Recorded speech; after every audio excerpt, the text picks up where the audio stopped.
नमस्कार मेरे प्रिय विद्यार्थियों, आप सभी का हार्दिक स्वागत और अभिनंदन है। मैं डॉक्टर विनी शर्मा आपके सामने लेकर आई हूँ स्वतंत्र भारत में राजनीति। इसका द्वितीय अध्याय एक दल के प्रभुत्व का दौर। बच्चों, एक दल के प्रभुत्व के दौर में आज हमारा यह वीडियो गुटों में तालमेल और सहनशीलता को बताएगा कि किस प्रकार से कांग्रेस जो पार्टी थी उसने किस प्रकार से अपने गठबंधनीय स्वभाव और सहनशीलता और तालमेल के द्वारा किस प्रकार से सभी गुटों को एक साथ किया, अपने उनमें समन्वयता लेकर आया और किस प्रकार से उसने सुलह समझौतों के आधार पर सर्वसमावेशी अपनी विशेषता को रखते हुए किस तरीके से उसने अपने हितों को साधा। बच्चों, सबसे पहले हम देखते हैं कि कांग्रेस के गठबंधनी स्वभाव ने उसे एक असाधारण ताकत दी। पहली बात तो यह है कि जो भी आए गठबंधन उसे अपने में शामिल कर लेता था। मतलब जो भी कोई आता था उसके अंतर्गत उसे गठबंधन में शामिल कर लिया जाता था। इस कारण गठबंधन को अतिवादी रुख अपनाने से बचना होता है और हर मसले पर संतुलन को साध कर चलना पड़ता है। सुलह समझौते के रास्ते पर चलना और सर्वसमावेशी होना गठबंधन की विशेषता होती है। इस रणनीति की वजह से विपक्ष कठिनाई में पड़ा। विपक्ष कोई बात कहना चाहे तो कांग्रेस की विचारधारा और कार्यक्रम में उसे तुरंत जगह मिल जाया करती थी।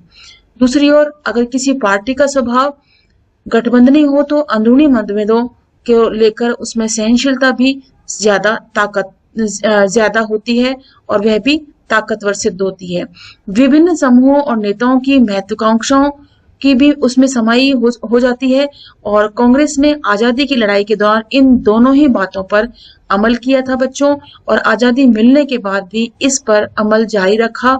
और इसी कारण अगर कोई समूह पार्टी के रुख से अथवा सत्ता में प्राप्त अपने हिस्से से नाखुश हो तब भी वह पार्टी में ही बना रहता था। पार्टी को छोड़कर विपक्षी की भूमिका अपनाने की जगह पार्टी में मौजूदा किसी दूसरे समूह से लड़ने को बेहतर समझता था। कहने का तात्पर्य यह था बच्चों, कांग्रेस पार्टी या कांग्रेस दल इतना बड़ा था कि उसमें विभिन्न प्रकार के समूह थे। हर विचारधारा वाले उसके अंतर्गत समूह थे और उन समूहों ने एक दूसरे के प्रति मतलब हम कहें कि एक दूसरे के प्रति किसी प्रकार की अगर नाराजगी है, नाखुशता है या वह किसी बात से को लेकर के किसी चीज को लेकर के कोई आपस में झगड़ा है तो वो उस झगड़े तक ही अपने आप को समेट के रखते थे और उसे उस पार्टी से, कांग्रेस पार्टी से अलग होना वो बेहतर नहीं समझते थे। वो ये समझते थे कि हम एक दूसरे से इस समूह में रह करके ही अगर आपस में लड़ लेते हैं इतना ही काफी है। विपक्षी पार्टी के आधार पर रहना या कांग्रेस के विपक्ष में खड़ा होना एक हमारे लिए ठीक नहीं होगा। इसलिए वो अपने आप को उसी पार्टी में, कांग्रेस दल में ही बने रहना अच्छा समझते थे। पार्टी के अंदर मौजूदा विभिन्न समूह गुट कहे जाते हैं। अपने गठबंधनी स्वभाव के कारण कांग्रेस विभिन्न गुटों के प्रति सहनशील थी और इस स्वभाव से विभिन्न गुटों को बढ़ावा भी मिला। क्या मतलब हुआ इससे बच्चों? इस गठबंधनी स्वभाव से मतलब कांग्रेस का जो गठबंधनीय स्वभाव था, गुटों में सामंजस्यता को बनाए रखने का स्वभाव था, कांग्रेस के अंतर्गत इन गुटों के प्रति सहनशीलता बनती चली गई और यह स्वभाव जो है विभिन्न गुटों को बढ़ावा देने लगा कि मतलब एक ही दल में बहुत सारे गुट जो हैं बनते चले गए और कांग्रेस के विभिन्न गुटों में से कुछ विचारधारात्मक सरोकारों की वजह से ही बने थे। कुछ गुट ऐसे थे जो जिनकी विचारधाराएं अलग अलग थी और इन विचारधाराओं के आधार पर ये गुट बन गए थे। लेकिन अक्सर गुटों के बनने के पीछे व्यक्तिगत महत्वाकांक्षा तथा प्रतिस्पर्धा की भावना भी काम करती थी। ऐसे में अंदरूनी गुटबाजी कांग्रेस की कमजोरी बनने की बजाय उसकी ताकत साबित हुई। कहने का मतलब यह है कि बच्चों, आज तक हम ये समझते आए हैं कोई भी दल हो, कोई भी समुदाय हो, कोई भी सबसे बड़ा संगठन हो, उसमें यदि गुटबाजी होती है तो वह निश्चित रूप से हमारे लिए कमजोर साबित होती है, हमारे लिए असफलता की निशानी होती है। लेकिन ये गुटबाजी जो कांग्रेस के अंतर्गत थी वह उसकी ताकत बनती चली गई। चूंकि पार्टी के भीतर विभिन्न गुटों की आपसी होड़ के लिए गुंजाइश थी, इसलिए विभिन्न हितों और विचारधाराओं की नुमाइंदगी कर रहे नेता कांग्रेस के भीतर ही बने रहे। कहने का मतलब क्या हुआ कि जो विभिन्न हितों को और विचारधाराओं को नुमाइंदगी कर रहे थे, जिनका प्रदर्शन कर रहे थे, वो नेता कांग्रेस के अंतर्गत ही बने रहे और पार्टी से बाहर निकलकर नई पार्टी बनाने को उन्होंने बेहतर नहीं समझा। उन्होंने यह नहीं स्वीकार किया कि अगर हम इनके विरोध में या दूसरी पार्टी हम अगर बना लेते हैं तो हमारा क्या अस्तित्व रह पाएगा या नहीं रह पाएगा। इसी असमंजसता के कारण वो उस पार्टी में ही बने रहे। कांग्रेस की अधिकतर प्रांतीय इकाइयों विभिन्न गुटों को मिलाकर बनी थी और ये गुट अलग अलग विचारधारात्मक रुख अपनाते थे और कांग्रेस एक भारी भरकम मध्य मार्गी पार्टी के रूप में उभर कर सामने आई बच्चों। और दूसरी पार्टियां मुख्यतः कांग्रेस के इस या उस गुट को प्रभावित करने की कोशिश करती रही। कहने का मतलब क्या है, दूसरी पार्टियां जो थी वो कांग्रेस के हर प्रकार के जो अंदर गुट थे उनको प्रभावित करने की कोशिश करती रही और इस तरह बाकी पार्टियां हाशिए पर रहकर ही नीतियों और फैसलों को अप्रत्यक्ष रीति से प्रभावित कर पाती थी। मतलब बाकी जो दल होते थे वो सिर्फ नीतियों को और फैसलों को अप्रत्यक्ष रीति से प्रभावित करते थे, कोई सीधे ही कोई उस पर प्रभाव नहीं डालते थे। ये पार्टियां सत्ता के वास्तविक इस्तेमाल से कोसों दूर थी और शासक दल का कोई विकल्प नहीं था। इसके बावजूद विपक्षी पार्टियां लगातार कांग्रेस की आलोचना करती रही, उस पर दबाव डालती थी और इस क्रम में उसे प्रभावित भी करती थी। गुटों की मौजूदगी की यह प्रणाली शासक दल के भीतर संतुलन साधने के एक औजार की तरह काम कर रही थी और इस तरह राजनीतिक होड़ कांग्रेस के भीतर ही चलती रही। और इस अर्थ में हम देखें तो चुनावी प्रतिस्पर्धा के पहले दशक में कांग्रेस ने शासक दल की भूमिका निभाई और विपक्ष की भी। कहने का मतलब ये है कि इस राजनीतिक जो होड़ चल रही थी कांग्रेस के भीतर, तो इससे क्या परिणाम हुआ कि चुनावी प्रतिस्पर्धा के अंतर्गत पहले दशक के अंदर कांग्रेस के अंदर ही शासक दल की भूमिका भी निभाता रहा है और विपक्षी पार्टी की भूमिका भी वो निभाता रहा, क्योंकि उस पार्टी के अंतर्गत, उस दल के अंतर्गत विभिन्न छोटे छोटे गुट भी शामिल थे जो उस पार्टी से अलग भी नहीं होना चाहते थे और उसमें बने रहते हुए भी उसमें आलोचना प्रत्यालोचना भी करते जा रहे थे। और उन सब चीजों से, उन सब आलोचना प्रत्यालोचना समालोचना, इन सभी चीजों से जो है कांग्रेस पार्टी को सीधे सीधे फायदा भी पहुंच रहा था। इसी कारण बच्चों भारतीय राजनीति के इस कालखंड को कांग्रेस प्रणाली का कालखंड कहा जाता है। देखो बच्चों, ये एक चित्र बताया गया है जो एक कमेंट कर रहा है कि मैं गुटबंदी को एक तरह का रोग समझती थी। वास्तव में गुटबंदी एक तरह का रोग ही होता है और यह भी मानती थी कि इसे दूर किया जाना चाहिए।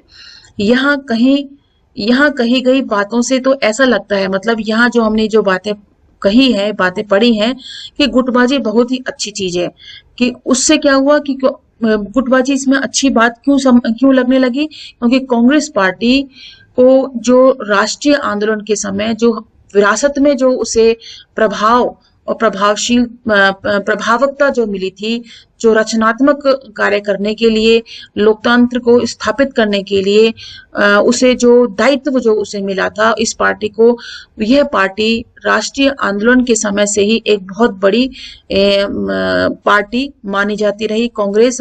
और कांग्रेस के अंदर ही विभिन्न विचारधाराओं, विभिन्न वर्गों, विभिन्न हर प्रकार के वर्गों की और विचारधाराओं के का समावेश था और विभिन्न प्रकार की गुटबाजी भी थी उसके अंतर्गत और वो एक दूसरे के ऊपर आरोप प्रत्यारोप भी करते थे, वो सभी चीजें थी। लेकिन इन सभी चीजों से वो किसे फायदा हो रहा था? कांग्रेस दल को ही फायदा हो रहा था। क्यों फायदा हो रहा था? क्योंकि ये पार्टियां उनसे अलग होना भी नहीं चाह रही थी, एक विपक्ष के रूप में अपना अस्तित्व भी नहीं बनाना चाह रही थी। क्यों? उन्हें इस बात का डर था कि कांग्रेस दल जो है पूरे देश में वर्चस्व स्थापित किए हुए है, अपना प्रभुत्व स्थापित किए हुए है, इससे अलग होकर के हमारा कोई अस्तित्व नहीं होगा। इसलिए कांग्रेस पार्टी को इस गुटबंदी से, इस गुटबाजी से बहुत ही अधिक फायदा हो रहा था। तो बच्चों, इसमें हम ऊपर देखते हैं अभी कि भारतीय जनसंघ जो है इसका गठन कब हुआ? 1951 में हुआ। श्यामा प्रसाद मुखर्जी इसके संस्थापक अध्यक्ष थे और इस दल की जड़ें आजादी के पहले के समय से सक्रिय राष्ट्रीय स्वयंसेवक संघ RSS और हिंदू महासभा में खोजी जा सकती हैं और जनसंघ अपनी विचारधारा और कार्यक्रम के लिहाज से बाकी दलों में भिन्न है। जनसंघ ने एक देश, एक संस्कृति और एक राष्ट्र के विचार पर जोर दिया और इसका मानना था कि देश भारतीय संस्कृति और परंपरा के आधार पर आधुनिक, प्रगतिशील और ताकतवर बन सकता है।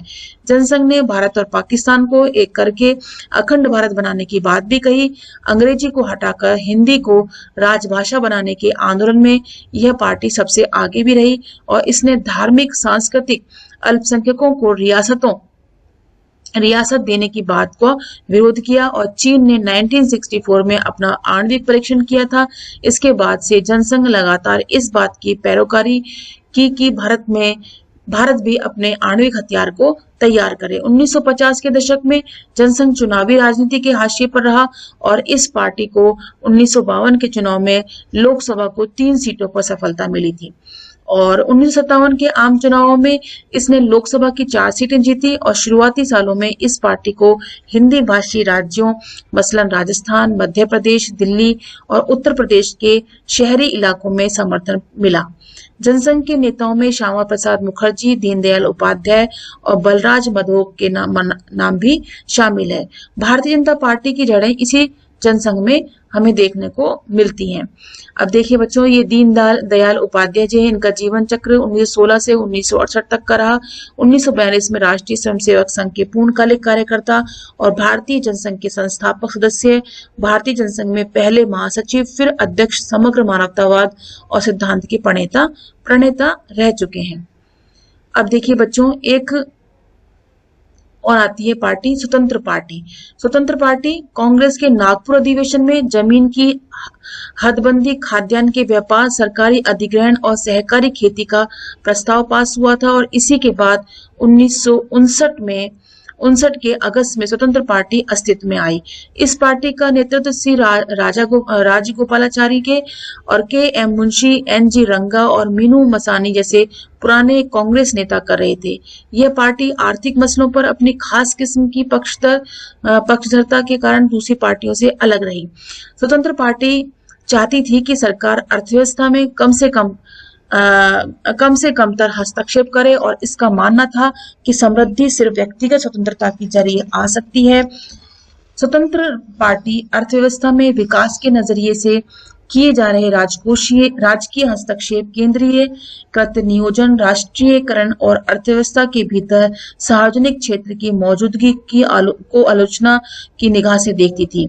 कहने का मतलब क्या है? राजकीय हस्तक्षेप, केंद्रीकृत नियोजन, राष्ट्रीयकरण और अर्थव्यवस्था के भीतर सार्वजनिक क्षेत्र की मौजूदगी की आलोचना की निगाह से उसे देखती थी और यह पार्टी आर्थिक रूप से कमजोर वर्गों के हितों को ध्यान में रखकर किए जा रहे कराधान के भी खिलाफ थी। इस दल ने निजी क्षेत्र को खुली छूट देने की तरफदारी की थी और स्वतंत्र पार्टी कृषि में जमीन की हदबंदी, सहकारी खेती, खाद्यान्न के व्यापार पर सहकारी नियंत्रण के विरुद्ध थी। यह दल गुटनिरपेक्षता की नीति और सोवियत संघ से दोस्ताना रिश्ते कायम रखने को भी गलत मानती थी। इसने संयुक्त राज्य अमेरिका में नजदीकी संबंध बनाने की वकालत भी की। अनेक क्षेत्रीय पार्टियां और हितों के साथ मेल करने के कारण स्वतंत्र पार्टी देश के विभिन्न हिस्सों में ताकतवर हुई और स्वतंत्र पार्टी की तरफ मुख्य रूप से जमींदार और राजे महाराजे भी आकर्षित हुए।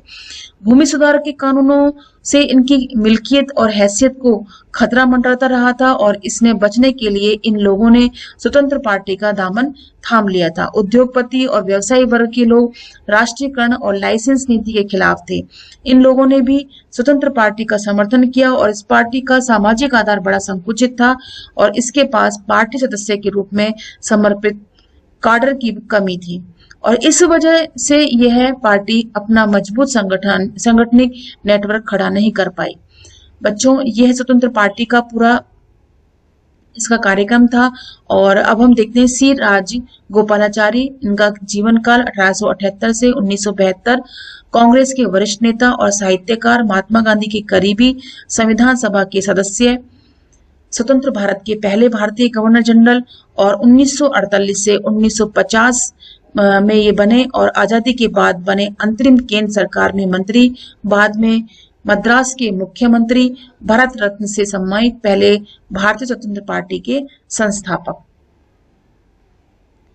अब ये चित्र देखिए बच्चों, 1948 में चक्रवर्ती राज गोपालाचारी के गवर्नर जनरल के पद की शपथ ग्रहण के बाद नेहरू मंत्रिमंडल बैठे हुए बाएं से दाएं रफी अहमद किदवई, बलदेव सिंह, मौलाना आजाद, प्रधानमंत्री नेहरू जी, चक्रवर्ती राज गोपालाचारी जी, सरदार वल्लभ भाई पटेल जी, राजकुमारी अमृता कौर, जॉन मथाई और जगजीवन राम खड़े हुए बाएं से दाएं, श्री गाडगिल, श्री नियोगी, डॉक्टर अंबेडकर, श्यामा प्रसाद मुखर्जी, गोपाल स्वामी आयंगर और जय रामदास दौलत राम। तो बच्चों अब इसमें विपक्षी पार्टी जो है, इसके अंतर्गत विपक्षी पार्टियों का उद्भव, इसे हम नेक्स्ट वीडियो में समझने का प्रयास करेंगे। मुझे उम्मीद है कि आपको ये समझ में आया होगा कि किस प्रकार से यह गठबंधन जो स्वरूप था कांग्रेस पार्टी का, गुटों में तालमेल बना के रखना, उसमें सहनशीलता बनाए रखना, उसके लिए कांग्रेस पार्टी के लिए किस प्रकार से लाभदायक सिद्ध रहा, और इस गठबंधन स्वरूप और इन गुटों में तालमेल बना के रखना, इन गुटों में सामंजस्यता और सहनशीलता बनाए रखना, एक प्रकार से कांग्रेस का ये दशक जो है वो कांग्रेस प्रणाली के नाम से या कांग्रेस प्रणाली का कालखंड के नाम से इसे जाना गया, और यह इसके लिए बहुत ही लाभदायक रहा। और इसी के साथ ये वीडियो यहीं समाप्त होता है, और अगले वीडियो में हम विपक्षी पार्टियों के उद्भव के बारे में विस्तृत रूप से हम चर्चा करेंगे। तब तक के लिए धन्यवाद और नमस्कार।